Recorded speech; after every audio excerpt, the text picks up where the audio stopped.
No cambies la salud por la riqueza, ni la libertad por el poder. Benjamin Franklin, político norteamericano. Muy buenas noches, sean todos bienvenidos y bienvenidas a Tungurahua tiene la palabra, el espacio semanal de rendición de cuentas de la asambleísta Betty Carrillo. En el programa de hoy realizaremos un diálogo ciudadano acerca de los avances alcanzados en materia de salud, las leyes aprobadas para hacerlo posible. Les invitamos a recordar cuál ha sido la inversión, el cambio de visión y de institucionalidad en el Ecuador para garantizar el derecho a la salud. Acceder a la salud pública en el pasado era cuestión de suerte. Los usuarios debían pagar por la atención médica y por los medicamentos. Hoy, en cambio, el servicio de salud pública es integral, de calidad y absolutamente gratuito. Antes, en 10 años, se habilitaron menos de 200 camas hospitalarias. Hoy, en 9 años de Revolución Ciudadana, se habilitaron más de 1.500 camas en los 21 hospitales entregados entre nuevos y completamente repotenciados. En Quito, hace 64 años, se construyó la última maternidad, la Isidro Ayora, cuando la ciudad tenía no más de 200.000 habitantes. Es decir, debieron pasar 64 años para que Quito, con más de 2 millones de habitantes, cuente con una nueva maternidad pública, el Hospital Gineco-Obstétrico Luz Helena Arismendi, que cuenta con la primera unidad de cuidados intensivos para neonatos, centro quirúrgico, banco de leche. En los 27 años de los gobiernos anteriores se hicieron 33 hospitales. Hoy, en los 10 años de la Revolución Ciudadana, se construirán 38 hospitales. 38. Y en las próximas semanas se entregará la completa repotenciación del Hospital Eugenio Espejo como nuevo. Fernando Hidalgo, cardiólogo. Lo que se les ofrece aquí en el hospital, privadamente sería tan caro que no tendría acceso el 90% de los pacientes que acuden a este hospital. Entonces, este hospital es la salvación de mucha gente. En el pasado, ningún hospital fue acreditado internacionalmente. Hoy, son 36 los hospitales con este altísimo reconocimiento a nivel mundial, convirtiendo a Ecuador en el único país de habla hispana con semejante número de hospitales públicos acreditados. Estos son los centros de salud que construía la partidocracia. Estos son los centros de salud que construye la Revolución Ciudadana. 51 centros. En el pasado, los servidores de la salud casi nunca estaban al día en los pagos de sus salarios, y por eso paralizaban constantemente los servicios de salud. En 1994, el sector de la salud se paralizó en 3 ocasiones. Una de ellas incluso puso en riesgo la campaña nacional de erradicación del sarampión. Los promotores del paro de la salud son del mismo partido político que domina la UNE. Hoy no hay paros. Además, todos los servidores y profesionales de la salud están al día en el pago de sus remuneraciones y se han mejorado sus salarios esforzándonos por mejorarlos aún más. El pueblo ecuatoriano es el testigo de este cambio. Nelson Piñeiro, paciente. No es dinero que se pierde, sino es dinero productivo a corto y largo plazo. 14.000 millones de dólares de inversión en salud en los 9 años de Revolución Ciudadana. Este es el gasto público, gasto de calidad, que beneficia a millones de ecuatorianos. El legislador, por medio de la ley, da una visión general hacia dónde debe orientarse la sociedad. En Tungurahua tiene la palabra, sostendremos un diálogo con las autoridades públicas en materia de salud en la provincia y con un médico que tiene una visión muy interesante y propuestas sobre el avance que debemos realizar en materia de salud. Quédese con nosotros.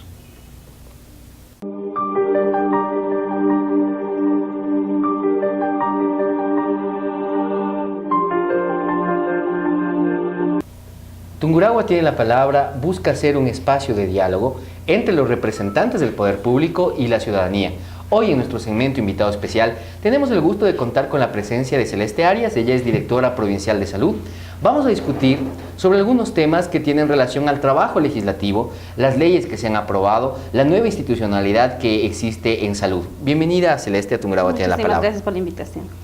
La Asamblea Nacional del Ecuador ha aprobado mucha normativa para lograr cambios estructurales en sectores claves en el país, como lo son la educación y la salud. Dentro de ellos, normativas particulares que buscan precautelar la vida y los derechos de los ciudadanos. La tipificación de la mala práctica profesional y de la negligencia médica como una norma que busca regular la actividad profesional para poder proteger y salvar vidas. ¿Cómo se ha implementado esta política ya a nivel concreto en territorio celeste? Bueno, realmente nosotros como Dirección Provincial de Salud estamos trabajando conjuntamente con lo que es la Comisaría de Salud, así como también control de vigilancia sanitaria. En este sentido, nosotros tratamos de regular aquellas entidades de salud que cumplan con lo que establece la Ley Orgánica de la Salud. En este sentido, nosotros hemos verificado algunas estéticas que no tienen nada que ver, que no deberían utilizar lo que son los procedimientos invasivos, y es aquí donde existe la falencia o el problema de que se utiliza métodos invasivos y que no lo deberían hacer y que por ello puede ocasionar alguna mala práctica médica. En ese sentido, nosotros vamos verificando establecimiento por establecimiento para poder ver que no existe esta mala práctica médica. También nosotros estamos realizando un proceso de concientización a la ciudadanía, que eso es muy importante, con la finalidad de poder verificar que no se utilicen este tipo de procedimientos. ¿Qué entendemos por procedimientos invasivos cuando se realizan sobre todo en centros que no son en estricto sentido centros médicos? Pero ¿cuál es la práctica que se realiza y que se busca evitar? Bueno, lo que son los procedimientos invasivos son aquellos que utilizan las jeringas o que utilizan procedimientos quirúrgicos. Tenemos que entender que solamente los médicos cirujanos pueden realizar este tipo de procedimientos, y siempre y cuando también tengan los títulos específicos y también los permisos correspondientes emitidos por la Dirección Provincial de Salud. ¿Este control se extiende también a las clínicas particulares donde se ofrezcan procedimientos de cirugía estética? Efectivamente, nosotros realizamos este tipo de investigaciones y de seguimientos tanto en clínicas particulares como privadas.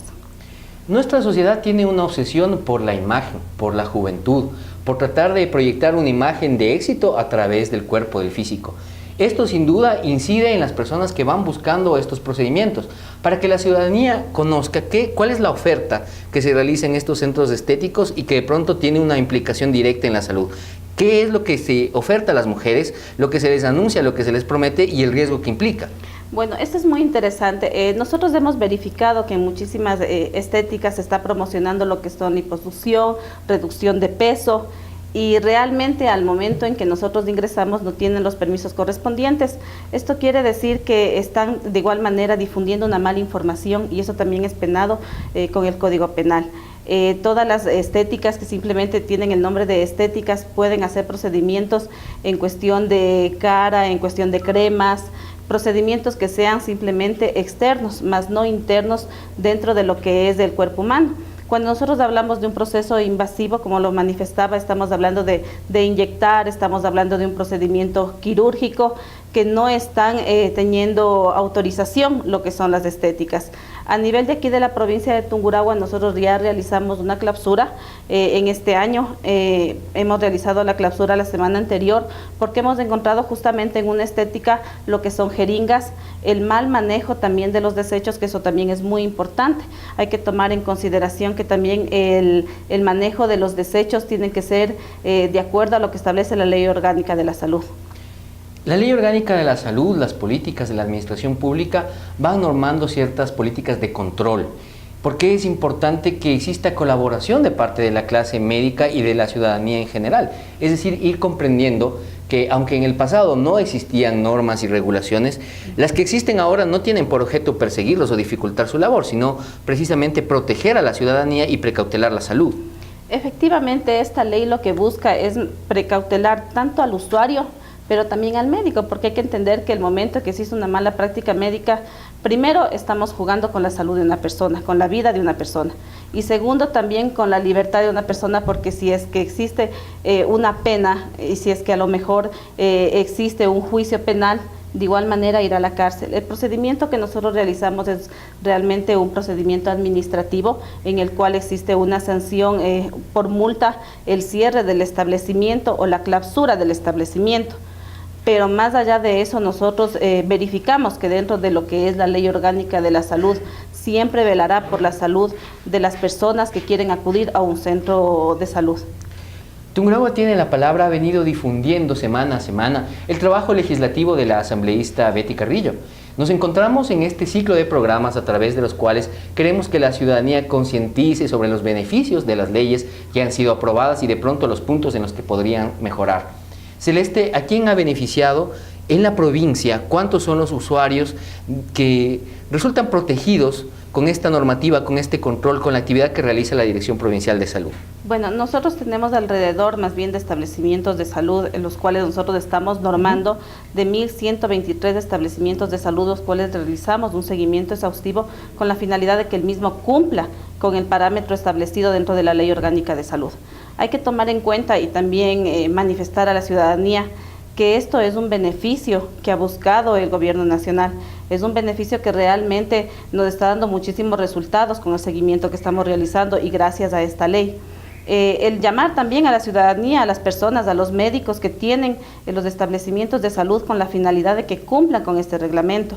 Ellos tienen que sacar el permiso de funcionamiento y esto hay que entender que nosotros como Ministerio de Salud Pública realizamos el seguimiento correspondiente a fin de verificar inclusive que las instalaciones cumplan con ese parámetro legal que tienen que realizar para poder ponerse un consultorio o para poderse poner un establecimiento de salud. De igual manera, el manifestar a la ciudadanía que no se confíen a lo mejor de una mala propaganda en el cual a lo mejor te ofertan bajar de peso, te ofertan que solamente con alguna inyección tú podrás reducir las medidas. No, tenemos que estar completamente seguros de a qué profesional vamos y que tiene que ser un profesional, un cirujano el que realice este tipo de procedimientos, no en las estéticas que solamente hacen procedimientos con cremas, más no procedimientos invasivos. Así es, y de esta manera se cumple un ciclo de participación ciudadana, la labor que realizan los legisladores, el control de las autoridades públicas y lo principal, la conciencia de los profesionales de la salud y de los propios usuarios del sistema. Hablando, Celeste, de temas que son también importantes dentro de las políticas de salud que se han venido implementando por parte de la Revolución Ciudadana, ¿cómo cuidamos de nuestros más pequeñitos? ¿Cómo cuidamos de nuestros bebés, de nuestros niños y vigilamos por su bienestar? Sabiendo que la salud, la verdadera inversión no está solamente en lo que se gaste o en lo que se cure, sino en las enfermedades que se previenen. ¿Cuál ha sido la política que ha venido realizando la Dirección Provincial de Salud? Bueno, realmente la política pública en lo que es salud ha sido sumamente importante, creo que ha sido una de las más grandes que el Estado ha podido implementar dentro de las políticas públicas y dentro de lo que es la Ley Orgánica de la Salud. Hoy en día nosotros nos encontramos en una campaña de vacunación, primero para nuestros niños y nuestras niñas, que muchas de las veces nosotros decimos desde el futuro de la patria, no es del futuro, es del presente realmente nuestros niños. Pero también tenemos la implementación de lo que es el tamizaje, algo sumamente importante, a lo cual nuestros niños de escasos recursos económicos jamás han tenido esa oportunidad. Sin embargo, en estos años tienen la oportunidad de que estos niños, a través de este examen del tamizaje, que es sacarle sangre del taloncito del bebé hasta los 28 días de nacido, podemos verificar muchas enfermedades que ellos pueden tener, pero que pueden ser tratados en los 3 primeros meses de vida. Esto se lo realiza en cualquier centro de salud, que sea de su localidad, que sea de su domicilio. Lo pueden realizar al 5º día de nacido del bebé. Y nuestro centro de salud tiene la obligación de realizar los exámenes correspondientes a fin de verificar si existe algún inconveniente de salud, sea físico o mental, y en el transcurso de 15 a 30 días el mismo Ministerio de Salud va a llamar a la mamita o al papito que brindó ese número de teléfono con la finalidad de poder dar a conocer si ha tenido algún tipo de enfermedad. De esta forma no solamente se cumple con una política en salud, de administrar un programa de prevención a todos los niños, sino que representa un cambio en la visión ciudadana. No importa a qué estrato pertenezca el niño, a qué clase social, cuál sea su origen. Es un ciudadano ecuatoriano desde su nacimiento y por ende merece toda la protección del Estado a través de un programa que no solamente detecta si es que existe algún mal de salud prevenible, sino que, como usted señala, cubre todo el tratamiento de forma gratuita. De esa manera creemos que vamos avanzando, vamos construyendo una mejor sociedad que no puede edificarse sino sobre los pilares fundamentales para el progreso de una nación: salud, educación y trabajo. Muchísimas gracias a Celeste Arias por su presencia en Tungurahua Tiene la Palabra. Muchas gracias también. y es necesario que la sociedad concientice, reflexione, discuta y sea propositiva sobre los temas de salud, temas importantes para una nación. En Tungurahua tiene la palabra, dialogaremos con uno de sus protagonistas, el doctor Virgilio Olivo, en nuestro segmento invitado especial.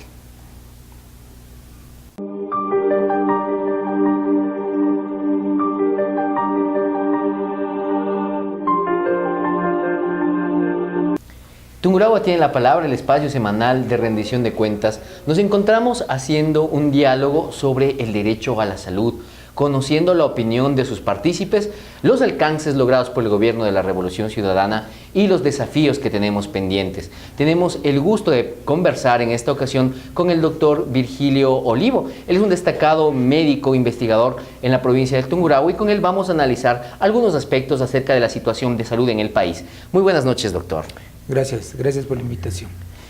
Doctor, en estos 10 años hemos vivido un cambio importante. Sin duda, cambio que tiene avances, retrocesos, puntos críticos, pero que ha marcado un punto de inicio hacia el futuro de la nación. En cuanto al derecho a la salud, usted como profesional médico, ¿cuál es su visión, su apreciación de estos grandes cambios que hemos vivido en estos 10 años? Se ha hecho mucho. Yo pienso que se hizo bastante en cuanto a salud, pero que está por complementarse o avanzar ciertas cosas que están pendientes. Y son puntualizaciones muy claras y que van en beneficio de toda la comunidad. Doctor, necesitamos contar con su opinión. El doctor, el médico, es un personaje muy respetado, es un profesional que goza de muchísimo prestigio en la nación. En sus manos está la salud, la vida, el bienestar, la cura del dolor. Muchas veces este poder ha hecho que la clase médica tenga una posición de privilegio, tenga una posición desde la cual ha marcado sus propias políticas, y esto ha implicado la dispersión. Ahora que existe un gobierno que ha buscado poner orden, que ha buscado centralizar ciertas maneras de proceder, ¿cómo ha sido recibido estos cambios por la clase médica, por los profesionales de la salud en el país? Bueno, ha sido una aceptación bastante difícil por parte de los colegas. Yo creo que estuvieron permanentemente mal informados. Por ejemplo, se habló de que todos los médicos prácticamente estábamos al borde de las cárceles y que no podíamos prescribir un solo fármaco porque íbamos a ser enjuiciados. La pregunta es, ¿cuántos médicos en estos cambios están detenidos? Por ejemplo, se habló de que voy a tener que renunciar, y en el hospital de Ambato renunció un solo médico, no renunció nadie más.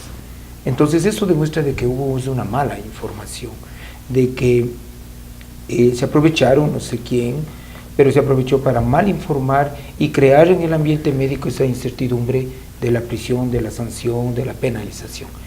Que si hacemos un análisis, no existen médicos que estén siguiendo juicios que no sean justificados. Ha habido juicios por verdaderos errores, y no errores, sino negligencias médicas, porque el error lo tenemos todos, solo el que no hace medicina no tiene errores.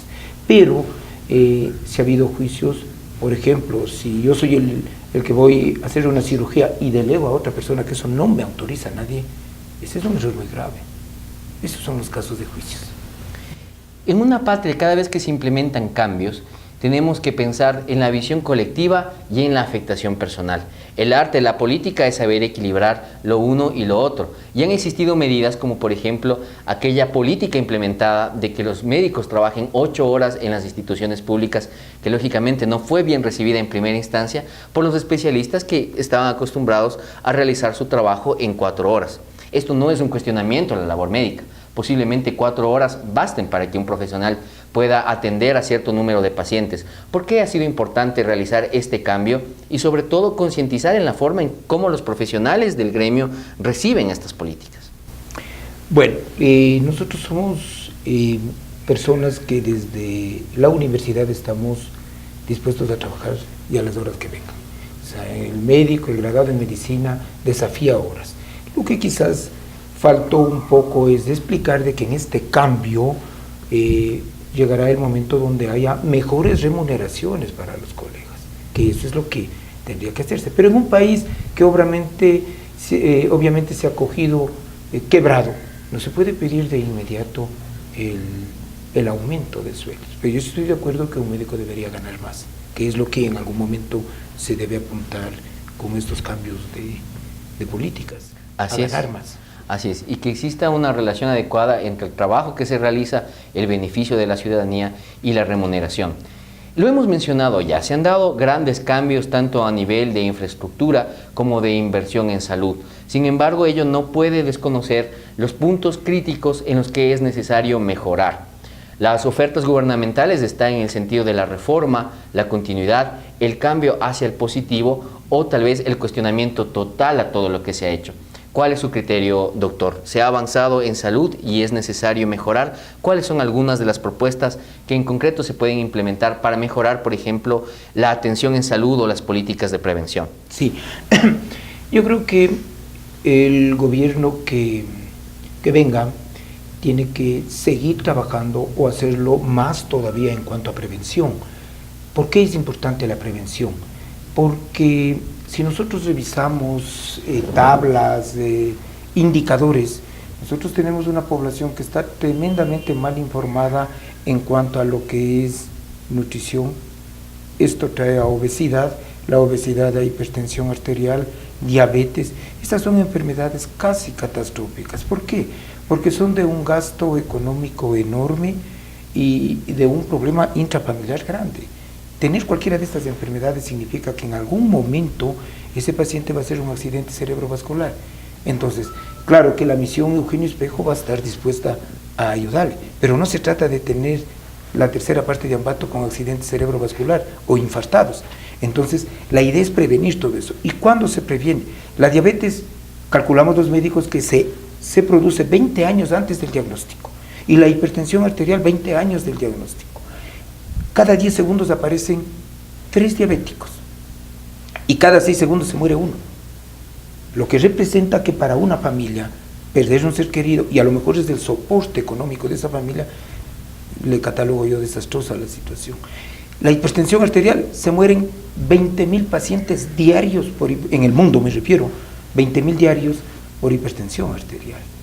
Mata más que la misma AH1N1, más que el VIH. Entonces, si nosotros hacemos un análisis y tomamos una pruebita a cualquier institución educativa, sea escuela, colegio, y les calificamos, yo pienso que no están sino con 1 o 2 sobre 10 en conocimientos tan elementales como son nutrición, obesidad, enfermedades de transmisión sexual, anticoncepción, o sea, manejo de lo que no podemos parar con simples cosas, ¿no?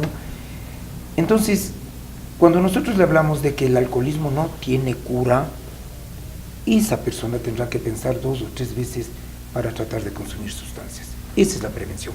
¿Qué conseguimos con la prevención? Ahorro, si vamos a dinero, ahorro de dinero familiar, ahorro de dinero al Estado ecuatoriano, porque se necesita de menos personal de salud. Por ejemplo, cuando alguien hace una diabetes, tenemos que estar pensando en que va a llegar en algún momento a necesitar una diálisis, y eso es un gasto enorme. Y cuando hace, como les decía, un accidente cerebrovascular, ¿quién es el que va a cuidar a ese paciente? No es bueno que los recursos del Estado se sigan yendo por ese lado cuando se pudo haber prevenido. Entonces tenemos que seguir trabajando, no es que no se ha hecho, pero tenemos que ponerle más ganas a lo que es prevención.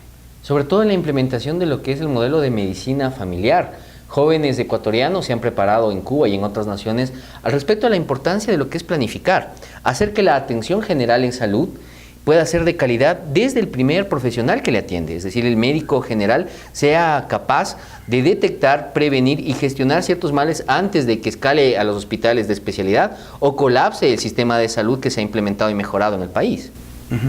Esto de prevención, ¿dónde está lo que se debería trabajar para complementar la situación? Yo no veo que en escuelas y colegios y a nivel de padres de familia exista un verdadero programa educativo. Yo pensaría que, inclusive siendo más agresivo, que los padres de familia debería ser como requisito el asistir a un curso acerca de esto, de nutrición y las enfermedades más frecuentes en el país y cómo prevenirlas. Ese sería el punto clave de qué hacer prevención, de inicio. O sea, obligatorio, con gente capacitada en los colegios, sean maestros, médicos, o lo que usted dice, gente que se preparó en otros sitios y que vienen a hacer medicina preventiva. Sí, de esta manera podremos lógicamente mejorar los gastos en inversión del país y sobre todo, como usted decía, no está solamente en curar, en producir algún paliativo ya cuando el mal se ha producido, sino en evitar que se produzca. Doctor, un aspecto elemental en cuanto a la inversión de salud. Contamos con nuevos hospitales, contamos con hospitales de punta, centros de salud, en donde antes no existían. Pero no está solamente en la infraestructura que exista, sino en la gestión, en el capital humano y en cómo ese capital humano atiende a la ciudadanía. ¿Cuál es su propuesta, su visión respecto a la calidad de atención en salud? ¿Qué es lo que podría mejorarse?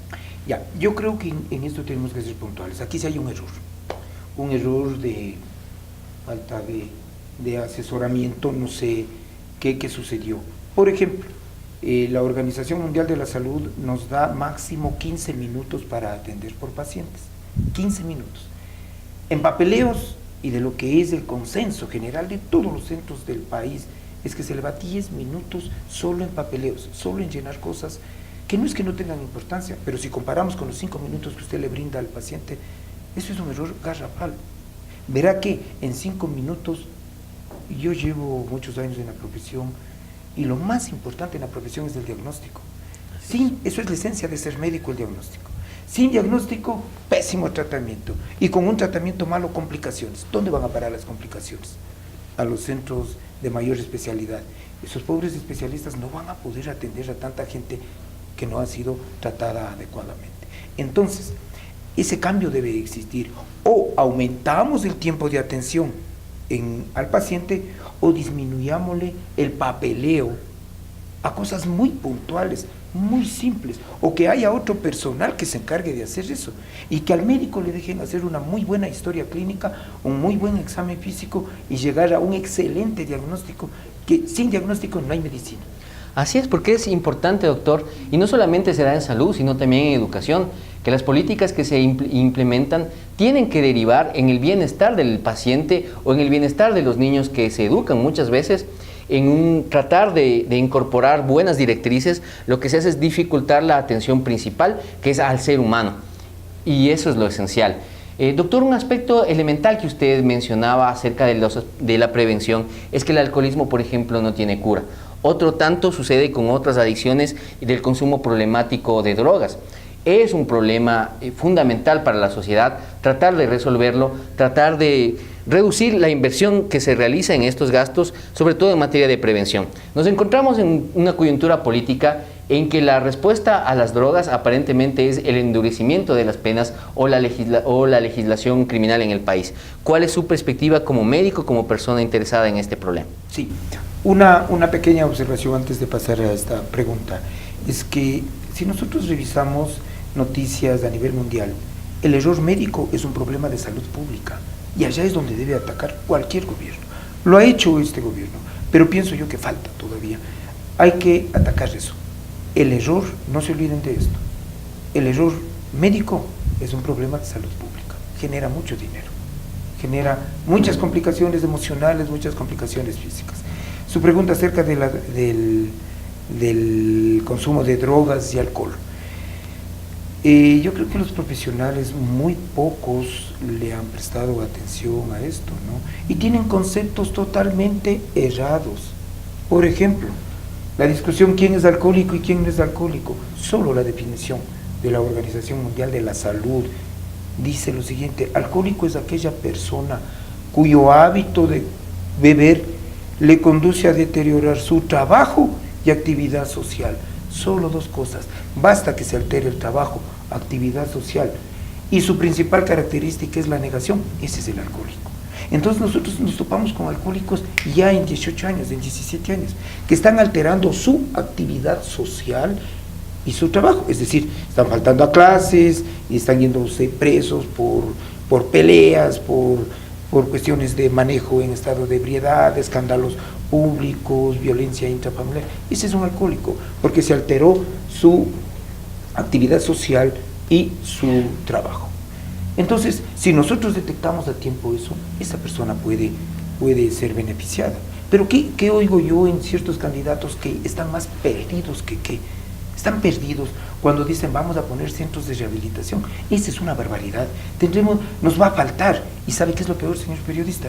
que de cada 1000 bebedores de verdad, así 1000 alcohólicos, solo uno deja de beber. Y los 999, no ve que salen de los centros y vaya a ver qué hogares encuentran, los mismos que fueron dejando. A veces ya no hay ni el hogar. O sea, vuelven a encontrar desgracia y ahí debe dar gusto volver a beber. Entonces, no está la solución en ofrecer estas tonterías, ¿no? Que, claro, como no son médicos, no tienen idea de lo que es esto. Igual sucede con el consumo de droga, y peor todavía. Entonces, no está la solución. Y, claro. ¿Qué hacer si no hay cómo rehabilitar? Atener en la prevención, en la educación. ¿Educar es mejor que rehabilitar? Correcto. A ver, escuela para padres. Sabido es de que muchos de los, ya no existe como es muchos hogares con padre y madre formados. Tenemos 40 tipos de hogares ahora en el Ecuador.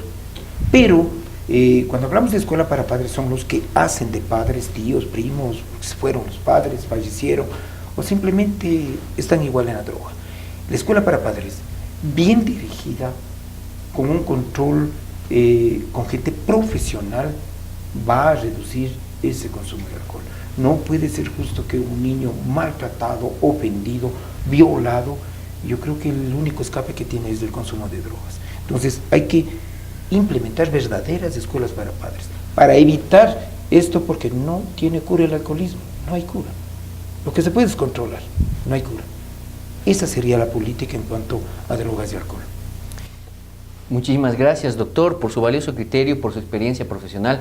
Compartirla aquí en Tungurahua tiene la palabra. De esta manera esperamos haber realizado un aporte a la ciudadanía, a los hogares, para comprender los 3 ejes que deben regir una nación: la ley, la aplicación de la política pública, la buena participación de los profesionales comprometidos y sobre todo la conciencia ciudadana. Muchísimas gracias a todos por acompañarnos en este espacio. No se olvide de sintonizarnos el día de mañana en nuestra emisión radial a las 6:30.